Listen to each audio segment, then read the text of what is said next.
Friends, మన వీడియోలోనే topic వచ్చేసి జూన్ నెలలో ఇచ్చే పెన్షన్లకు సంబంధించి మరొక ముఖ్యమైన అప్డేట్ అయితే ఇప్పుడిప్పుడే రావడం జరిగిందండి.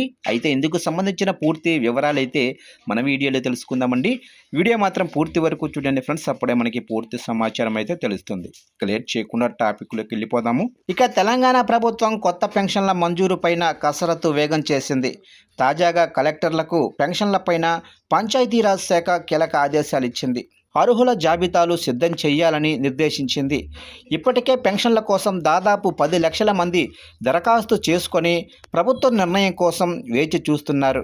కాగా బడ్జెట్లో ఇప్పటికే ప్రకటించిన 2 లక్షల పెన్షన్లతో పాటుగా రేషన్ కార్డుల పంపిణీకి ప్రభుత్వం ముహూర్తం నిర్ణయించింది.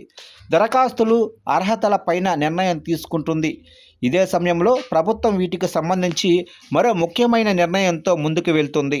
ఇక తెలంగాణలో కొత్త పెన్షన్లు, ఇందిరమ్మ ఇల్లు, రేషన్ కార్డుల కోసం వేచి చూస్తున్న లబ్ధిదారులకు ప్రభుత్వం కీలక అప్డేట్ అయితే ఇచ్చింది. తెలంగాణ అవతరణ దినోత్సవం సందర్భంగా జూన్ 2వ తేదీ నుంచి 2 లక్షల మందికి కొత్త పెన్షన్లు మంజూరు చేయనుంది. ఈ మేరకు తాజాగా అన్ని జిల్లాల కలెక్టర్లకు పంచాయతీరాజ్ శాఖ ఆదేశాలు జారీ చేసింది. ప్రస్తుతం రాష్ట్రంలో సుమారు 42 లక్షల మందికి పైగా చేయూత, ఆసరా పెన్షన్లు పొందుతున్నారు. కొత్తగా 2 లక్షల మందికి ఆమోదం ఇచ్చారు. 2026-27 ఆర్థిక సంవత్సరంలో మరో 2 లక్షల పెన్షన్లకు నిధులు కేటాయించి జూన్ 2వ తారీఖు నుంచి అమలు చేయాలని నిర్ణయించింది. ఇది అంచనా మాత్రమే.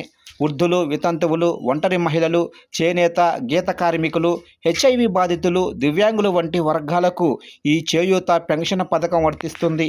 కాగా ప్రస్తుతం వృద్ధులు, వితంతువులు మొదలైన వారికి నెలకు 2016 రూపాయలు, దివ్యాంగులకు 4016 ఇస్తుంది. ఇక కాంగ్రెస్ ఎన్నికల మేనిఫెస్టోలో పెన్షన్ని 4000కు పెంచుతామని హామీ ఇచ్చింది. ఇది ఇంకా అమలు కాలేదు. ఇప్పటి వరకు పెన్షన్ పొందకుండా కొత్త పెన్షన్ పొందాలి అనుకునేవారు గ్రామ సభలు, ప్రజావాణి ద్వారా దరఖాస్తు చేసుకోవచ్చు. అదేవిధంగా కొత్త రేషన్ కార్డుల కోసం పెద్ద సంఖ్యలో దరఖాస్తులు పెండింగుల్లో ఉన్నాయి. రాష్ట్ర ఆవిర్భావ దినోత్సవం వేళ కొత్త కార్డుల మంజూరు ప్రారంభించాలని నిర్ణయించారు. అదేవిధంగా కొత్త రేషన్ కార్డుల ఆమోద ప్రక్రియ నిరంతరం కొనసాగించేందుకు ప్రభుత్వం తుది కసరత్తు చేస్తుంది. గ్రామ సభల్లో అర్హులను గుర్తించి ప్రభుత్వానికి జాబితా పంపనున్నారు.